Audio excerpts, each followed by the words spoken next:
Now we are taking the topic which you have mentioned here कि हम लोग कौन सा टॉपिक ले रहे हैं. जो भी टेस्ट सीरीज में टॉपिक्स पे क्वेश्चंस आए हैं उन्हीं टॉपिक्स को ले रहे हैं कि कैसे उस पर लिखना था, क्या किस तरह के पॉइंट्स आपको उसमें देने थे और किस तरह का स्ट्रक्चर होना चाहिए था. तो without wasting of any time we are going to discuss. Okay, now firstly we look at the number of questions which come from the geography section. देखो, account for the present location of iron steel industry away from the source of raw material by giving example. क्या पूछ रहा है? बता रहा है कि बताओ present location of iron steel industry away from the source raw material. Source raw material से क्यों दूर है और इसके एग्जांपल्स भी कुछ दो. तो कैसे लिखना चाहिए था? पहले तो एक एग्जांपल क्या हो सकता है हमारे पास. पहले तो हमें ये समझना है इस क्वेश्चन में क्या समझना, जरा देखो भाई सब लोग. सबसे पहले देखना है कि कोई इंडस्ट्री जो है वो रॉ मटेरियल के नियर अगर सेटअप होती है तो उसके क्या क्या बेनिफिट्स हैं. रॉ मटेरियल के नियर सेटअप होगी तो क्या होगा? मिनिमम ट्रांसपोर्टेशन कॉस्ट हो जाएगा. मिनिमम ट्रांसपोर्टेशन कॉस्ट हो जाएगा ना. सबसे बड़ी बात क्या है कि अगर कोई चीज, if any industry set up on the area where the raw material is situated or concentrated on particular that location, it means कि भाई वो मिनिमम ट्रांसपोर्टेशनल कॉस्ट है. जैसे आयरन स्टील इंडस्ट्री जो है वो क्या है? वेट लूजिंग इंडस्ट्री है ना, और हैवी इंडस्ट्री है. तो बहुत ज्यादा ट्रांसपोर्टेशन करोगे तो ट्रांसपोर्टेशनल कॉस्ट ज्यादा हो जाएगा, तो जो फाइनल गुड्स बनेंगे उसका प्राइस बहुत ज्यादा होगा. पर सम एरियाज में ये नहीं देखा गया. जैसे मान लो कोई आयरन ओर का इंडस्ट्री बहुत इंटीरियर में है, suppose that iron ore industry raw material बहुत इंटीरियर में है और उसका मार्केट बहुत दूर है.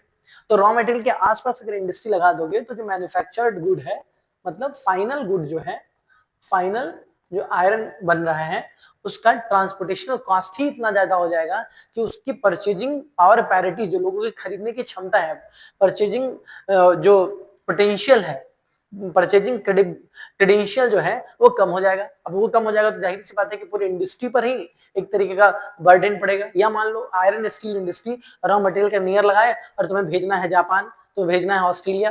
तो ऐसी इंडस्ट्री के लिए हमेशा क्या करना चाहिए? इस तरह के इंडस्ट्री में आयरन स्टील इंडस्ट्री को लगाने के लिए आपको क्या करना चाहिए? अवे फ्रॉम द, ध्यान से समझो, away from the source of raw material. तो एग्जांपल क्या है? Vizag steel plant, steel plants, Vizag steel plant. इन विजाग स्टील प्लांट का मतलब है विशाखापत्तनम स्टील प्लांट. इससे हम इंपोर्ट करते हैं, सॉरी एक्सपोर्ट करते हैं जापान को, एक्सपोर्ट करते हैं साउथ एशियन कंट्रीज को. ये कोस्टल एरिया पे लगा है. क्या कर सकते हो आप? इस तरह का मैप बना करके इंडिया का बता देते कि देखो ये रॉ मटेरियल आयरन ओर मिल रहा है छत्तीसगढ़ में, झारखंड में, उड़ीसा में, और जो विजाग है, विशाखापत्तनम जो है वो यहाँ है. मतलब away from the raw material है. अच्छा, away from the raw material का प्रॉफिट कब हो सकता है? जब ट्रांसपोर्टेशनल कॉस्ट को हम बैलेंस कर दें. अब और भी क्या हो गया? ट्रांसपोर्टेशनल कॉस्ट का मॉडर्नाइजेशन भी हो गया ना. तो बहुत बार अगर ट्रांसपोर्टेशनल कॉस्ट का मॉडर्नाइजेशन हो जाता है तो what will happen? because of the modernization and more easier development of transportation, because of this reason the transportational cost is very minimized. So it, on that condition, we can set up the industry near the market as well as the raw material. दोनों जगह setup कर सकते हैं. तो ऐसी जगह, ऐसे dilemma में हमें हमेशा मार्केट की तरफ इंडस्ट्री को सेटअप करना चाहिए. Okay, I hope that will clear. तो आप इस तरीके से लिखना था, बट बहुत सारे लोग नहीं लिख पाए ना. मैंने कॉपी जिनकी भी देखी उसमें ये सारे पॉइंट्स नहीं थे. Okay, next, discuss the characteristics, sorry describe the characteristics and types of primary rock. Here there are 2 points. Firstly, types of primary rocks and characteristics of the primary rock. So here what you can do from this question. क्या करना था भाई इस question में?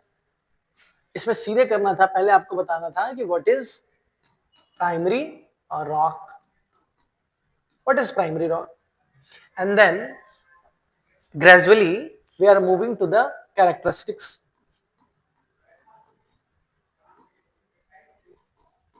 Characteristics characteristics बताना था। Characteristics में क्या बताना था भाई, पहले बता देना था इसका टेक्सचर। टेक्सचर में क्या बताना था कि तीन तरह का टेक्सचर होता है, एक होता है कोर्स ग्रेन, कोर्स ग्रेन, एक होता है इंटरमीडिएट, इंटरमीडिएट, और एक होता है फाइन, ये बताना था। और कैरेक्टर में क्या बता सकते थे, एक बता सकते थे एसिडिक, एसिडिक, एक बता सकते थे बेसिक, और क्या बता सकते थे on the basis of depth भी बता सकते थे। एक होता है प्लूटोनिक, प्लूटोनिक, एक एक basaltic silica rich, basaltic, basaltic बता सकते हो, दूसरा सिलिका बता सकते हो, बसाल्टिक और दूसरा सिलिका रिच भी बता सकते हो।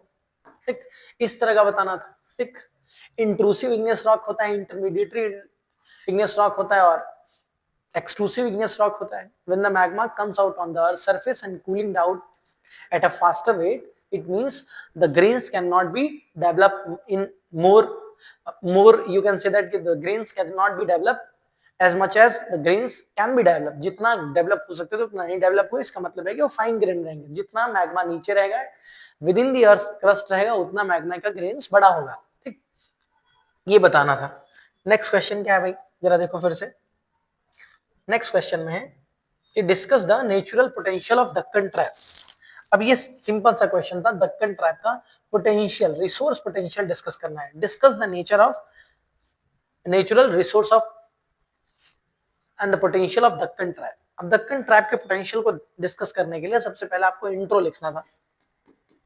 क्या बताना है भाई इंट्रो में, सबसे पहले इंट्रो में आपको बताना था, देखो first line you have to mention the geology of Deccan trap, Deccan trap, geology of Deccan trap. Geology of Deccan trap का मतलब क्या है कि बताओ कि when the Indian plate passing over the reunion hotspot because of the fissure type of volcanic eruption, Deccan trap can be Deccan trap has been formed ना, Deccan trap बना था when the Indian plate is passing over the reunion hotspot and because of the fissure volcanic eruption। fissure का मतलब क्या होता है, when the magma comes out through the cracks। okay, फिर इसके पोटेंशियल में आते, तो सबसे पहले इसका पोटेंशियल में बता सकते थे, सबसे पहले ground water potential. Ground water क्या है भाई, दक्कन ट्रैप जो है वो हाईली हाई रिटेंटिव कैपेसिटी होता है, highly retentive capacity. What is the means of highly retentive capacity, मतलब ये वाटर को एब्जॉर्ब कर लेता है। तो मान लो in some season when the soil is drier because of there is no rainfall, on that season it is highly retentive, तो इसके अंदर मॉइस्चर बना रहेगा।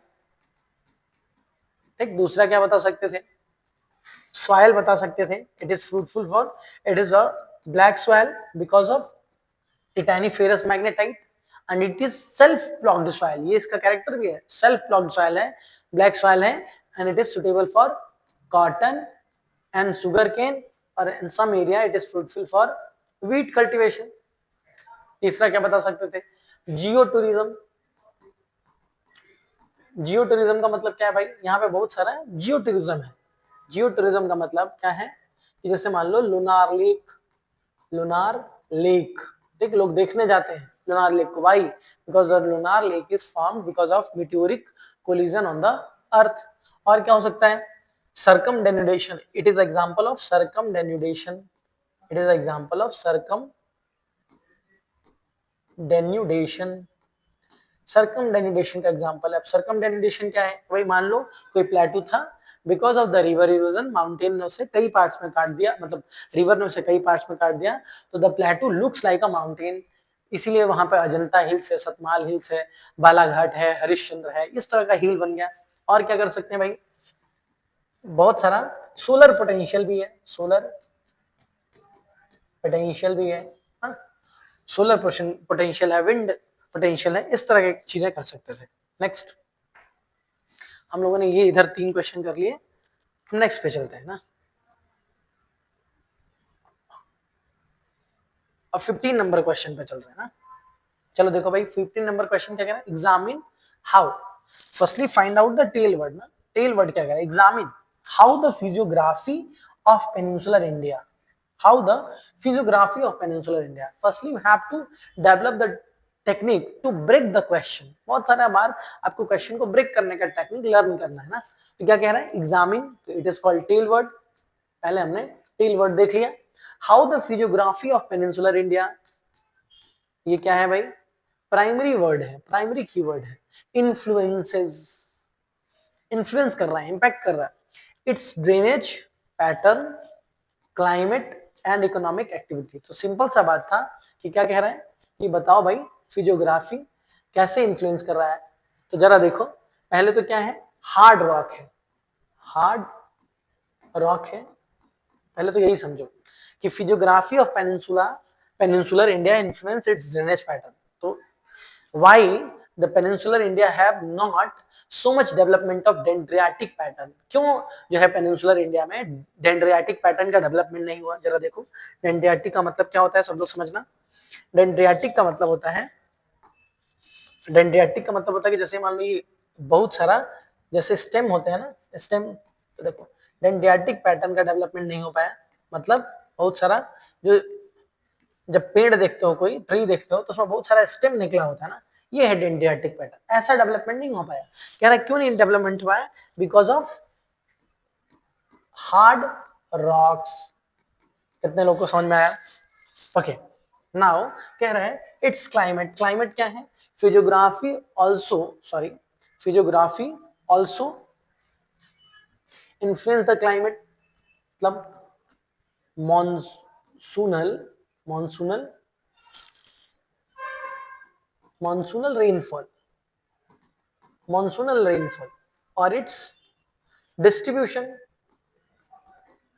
इसके बारे में बताना था, डिस्ट्रीब्यूशन की. भाई मान लो कहीं पर तापी रिवर है, रिवर वैली है, नर्मदा रिवर वैली है, और कहीं पर क्या है, कहीं पर माउंटेन्स है, वेस्टर्न घाट, और कहीं पर माउंटेन्स है, ईस्टर्न घाट. तो ये भी क्या करते हैं, फिजियोग्राफिक सेटिंग की वजह से जो अनइवन डिस्ट्रीब्यूशन ऑफ रेनफॉल है वो भी है. फिर क्या कह रहा है, क्लाइमेट एंड इकोनॉमिक एक्टिविटीज. तो जाहिर सी बात, अगर रेनफॉल डिफरेंट होगा, तो अगर रेनफॉल डिफरेंट है तो इसका मतलब है कि वहां पर अलग अलग तरह का एग्रीकल्चरल पैटर्न होगा. ठीक. अच्छा, सॉइल का नेचर भी अलग अलग है. अगर देखो कह रहा है physiography of peninsular India, soil का नेचर, कहीं पर रेड सॉइल है, कहीं पर लेटराइट सॉइल है, कहीं पर ब्लैक सॉइल है. तो इस सब को लिखना था कि वो कैसे क्लाइमेट और इकोनॉमिक एक्टिविटी. जैसे ब्लैक सॉइल है तो एग्रीगेरियन इकोनॉमी होगा. ठीक. लेटराइट सॉइल है तो वहां पर अच्छा एग्रीकल्चर नहीं डेवलप हो पाएगा. ठीक. इस तरह का बात लिखना था. नेक्स्ट, नेक्स्ट क्या है, troposphere is a very, troposphere is a very significant atmospheric layer that determines the weather process. तो बताना है ट्रोपोस्फियर का मतलब क्या होता है ना. पहले ट्रोपोस्फियर बताओ और इसका सिग्निफिकेंस बताओ. तो सबसे बड़ा सिग्निफिकेंस क्या है भाई, ट्रोपोस्फियर क्या है, ऑल वेदर